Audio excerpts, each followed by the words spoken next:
கொழும்பில் சொகுசு அடுக்குமாடி குடியிருப்புகளை வாங்க, அழகான வீடுகளை கட்டிக்கொள்ள ராயல்டி இன்ஜினியரிங், வெள்ளவத்தை IBC ரோட்டில், வெள்ளவத்தை ஃபசஸ் லேனில். அமெரிக்க ஜனாதிபதி டொனால்ட் ட்ரம்ப் பயன்படுத்தும் கோல்ஃப் கிளப் அமைந்துள்ள பகுதியில் வான்வெளி தடையை மீறி பறந்த 2 சிறிய ரக விமானங்களை அமெரிக்க விமானப்படையின் F-16 ரக போர் விமானங்கள் இடைமறித்து அந்த பகுதியிலிருந்து வெளியேற்றிய சம்பவம் பெரும் பரபரப்பை ஏற்படுத்தியிருக்கிறது. அமெரிக்காவின் நியூயர்சி மாநிலத்தில் அமைந்துள்ள ஃபெட்மின்ஸ்டர் நகரில் இந்த சம்பவம் இடம்பெற்றுள்ளதாக தெரிவிக்கப்பட்டிருக்கிறது.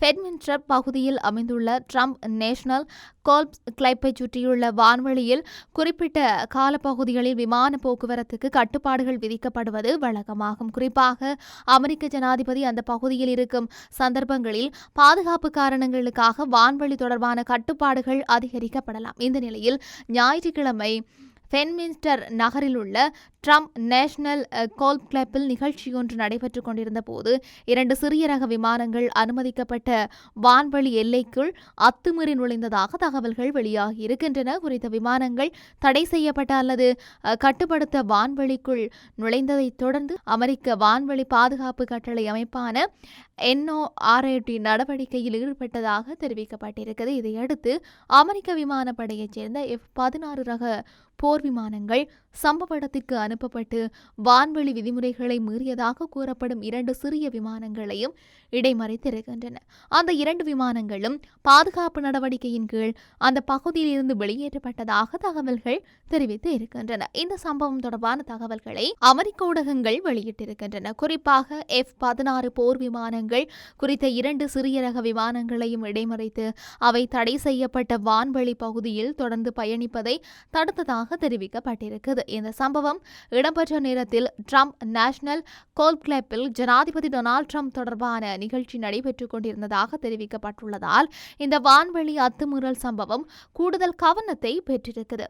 அமெரிக்க ஜனாதிபதி நாட்டின் மிக உயர்ந்த பாதுகாப்பு வளையத்துக்குள் உள்ள முக்கிய நபராக இருப்பதால் அவர் பயன்படுத்தும் இடங்களுக்கு அருகில் அடையாளம் தெரியாத விமானங்கள் அல்லது அனுமதியற்ற விமான போக்குவரத்து இடம்பெறுவது பாதுகாப்பு அமைப்புகளால் தீவிரமாக கருதப்படும் விடயமாகும். இருப்பினும் சம்பவம் இடம்பெற்ற போது ஜனாதிபதி ட்ரம்ப் தனிப்பட்ட முறையில் கோல்ஃப் கிளப்புக்குள் இருந்தாரா அல்லது வேறு இடத்தில் இருந்தாரா என்பது குறித்து அதிகாரப்பூர்வமாக உறுதிப்படுத்தப்பட்ட தகவல்கள் இதுவரைக்கும் வெளியாகவில்லை. இதனால் இந்த சம்பவத்துக்கும் ஜனாதிபதியின் நேரடி பாதுகாப்புக்கும் இடையில் ஏதேனும் தொடர்பு இருந்ததா என்பதை உறுதியாக கூற முடியாத நிலை காணப்படுகின்றது. எவ்வாறாயினும் ஜனாதிபதி தொடர்பான நிகழ்ச்சி நடைபெற்றுக் கொண்டிருந்ததாக கூறப்படும் பகுதியில் வான்வெளி விதிமுறைகள் மீறப்பட்டிருப்பது அமெரிக்க பாதுகாப்பு அமைப்புகளின் உடனடி நடவடிக்கைகளுக்கு வழிவகுத்திருக்கிறது. வான்வெளி பாதுகாப்பு தொடர்பான அத்துமீறல் இடம்பெறும் போது அவற்றின் தன்மை மற்றும் சூழ்நிலையை பொறுத்து அமெரிக்க பாதுகாப்பு அமைப்புகள் பல்வேறு நடவடிக்கைகளை மேற்கொள்வது வழக்கம். இந்த சம்பவத்தில் F-16 ரக போர் விமானங்கள் பயன்படுத்தப்பட்டிருக்கின்றன. வான்வெளி கட்டுப்பாட்டு விதிமுறைகளை மீறி குறிப்பிட்ட பகுதிக்குள் நுழைந்த 2 சிறிய ரக விமானங்கள் இந்த போர் விமானங்கள் இடைமறித்திருக்கின்றன. இடைமறிப்பு நடவடிக்கையின் பின்னர் குறித்த விமானங்கள் அந்த பகுதியிலிருந்து வெளியேற்றப்பட்டதாக தகவல்கள் தெரிவிக்கின்றன. இத்தகைய நடவடிக்கைகளின் முக்கிய நோக்கம் கட்டுப்படுத்தப்பட்ட வான்வெளிக்குள் அனுமதியின்றி நுழையும் விமானங்களின் இயக்கத்தை கண்காணிப்பதும் அவை தொடர்ந்து பாதுகாப்பு அச்சுறுத்தலை ஏற்படுத்தாத வகையில் அவற்றை அந்த பகுதியில் இருந்து வெளியேற்றுவதும் ஆகும். இந்த சம்பவத்திலும் அதேபோன்ற பாதுகாப்பு நடைமுறை பின்பற்றப்பட்டதாக கருதப்படுகின்றது. இதனிடையே இந்த சம்பவத்தில் முக்கியமாக எழுந்துள்ள கேள்விகளில் ஒன்று குறித்த 2 சிறிய ரக விமானங்கள் ஏன் தடை செய்யப்பட்ட வான்வெளிக்குள் நுழைந்தன என்பதாகும். விமானங்களை இயக்கியவர்கள் வேண்டுமென்றே வான்வெளி தடையை மீறினார்களா அல்லது வான்வெளி கட்டுப்பாடுகள் குறித்து அவர்களுக்கு போதுமான தகவல்கள் கிடைக்க இல்லையா என்பது இதுவரை தெளிவாகவில்லை. அதேபோன்று விமானிகள் கட்டுப்பாட்டு விதிமுறைகளை அறிந்திருந்தும் அவற்றை மீறினார்களா அல்லது வழி செலுத்துதல் தொடர்பான ஏதேனும் தவறு காரணமாக விமானங்கள் தடை செய்யப்பட்ட பகுதிக்குள் நுழைந்தனவா என்பதும் அதிகாரப்பூர்வமாக தெரிவிக்கப்படவில்லை.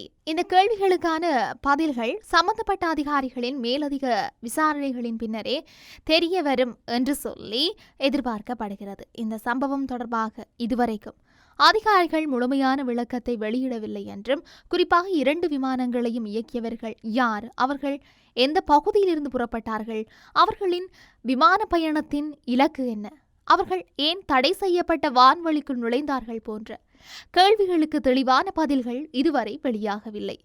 மேலும் குறித்த விமானங்கள் எந்த வகையைச் சேர்ந்தவை, அவற்றில் பயணித்தவர்கள் எத்தனை பேர், விமானங்கள் எங்கு சென்று கொண்டிருந்தன என்பன குறித்த தகவல்களும் பொதுவெளியில் முழுமையாக வெளியிடப்படவில்லை.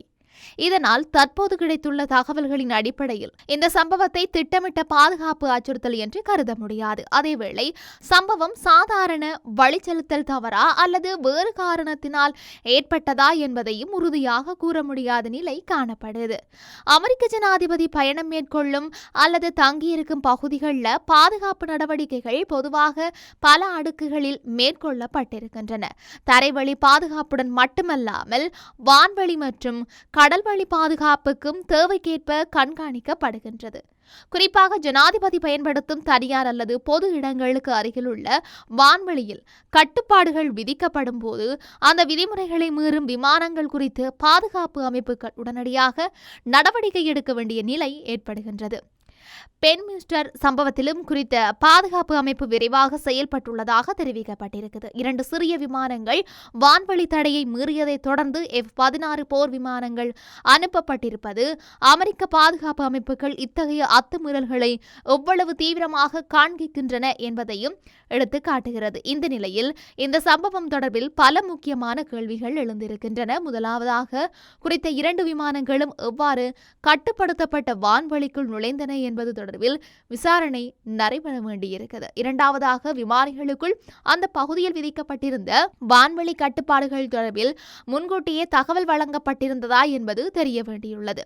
மூன்றாவதாக, அவர்கள் அந்த கட்டுப்பாடுகளை அறிந்திருந்தார்களா அல்லது தொழில்நுட்ப அல்லது வழி செலுத்தல் காரணமாக தவறுதலாக அந்த பகுதிக்குள் நுழைந்தார்களா என்பது முக்கியமானதாகும். நான்காவதாக, விமானங்கள் அந்த பகுதியில் எவ்வளவு நேரம் இருந்தன என்பதும் பாதுகாப்பு விசாரணைகளில் கவனம் செலுத்தப்படும் விடயமாக இருக்கலாம். அதேபோன்று விமானிகள் பாதுகாப்பு அதிகாரிகளின் அறிவுறுத்தல்களுக்கு எவ்வாறு பதிலளித்தார்கள் என்பதும் சம்பவத்தின் தன்மையை புரிந்து கொள்ள முக்கியமானதாக அமையும். தற்போதைய தகவல்களின் அடிப்படையில் இந்த வான்வெளி அத்துமீறல் திட்டமிட்ட பாதுகாப்பு அச்சுறுத்தலாக இருந்ததாக எந்தவொரு அதிகாரப்பூர்வ தகவலும் வெளியாகவில்லை. எனவே சம்பவத்தை ஒரு பாதுகாப்பு அச்சுறுத்தலாக உடனடியாக வகைப்படுத்துவது சரியானதாக இருக்காது. அதேவேளை ஜனாதிபதி தொடர்பான நிகழ்ச்சி நடைபெறும் இடத்திற்கு அருகில் 2 விமானங்கள் தடை செய்யப்பட்ட வான்வெளிக்குள் நுழைந்திருப்பதால் பாதுகாப்பு அமைப்புகள் அதனை தீவிரமாக கையாள வேண்டிய சூழ்நிலை ஏற்பட்டிருக்கிறது. குறிப்பாக விமானங்கள் தொடர்பான அடையாளம், அவற்றின் பயணப்பாதை மற்றும் விமானிகளின் நோக்கம் ஆகியவை தெளிவுபடுத்தப்பட்ட பின்னரே சம்பவத்தின் உண்மையான பின்னணி வெளிச்சத்துக்கு வரும். தற்போதைய நிலையில் F-16 போர் விமானங்கள் 2 சிறிய ரக விமானங்களையும் இடைமறித்து அந்த பகுதியிலிருந்து வெளியேற்றப்பட்டமை மட்டுமே உறுதிப்படுத்தப்பட்ட முக்கிய தகவலாக இருக்குது. விமானங்கள் இயக்கியவர்கள் யார் என்பது, அவர்களை ஏன் தடை செய்யப்பட்ட வான்வெளிக்குள் நுழைந்தார்கள் என்பது மற்றும் அவர்களுக்கு எதிராக ஏதேனும் சட்ட நடவடிக்கை எடுக்கப்படுமா என்பது போன்ற விடயங்கள் குறித்து மேலதிக தகவல்கள் எதிர்பார்க்கப்பட்டிருக்கின்றமையும் இங்கு குறிப்பிடத்தக்க ஒரு விடயமாகவே இருக்கின்றது. கொழும்பில் சொகுசு அடுக்குமாடி குடியிருப்புகளை வாங்க, அழகான வீடுகளை கட்டிக்கொள்ள ராயல்டி இன்ஜினியரிங், வெள்ளவத்தை IBC ரோட்டில், வெள்ளவத்தை ஃபசஸ் லேனில்.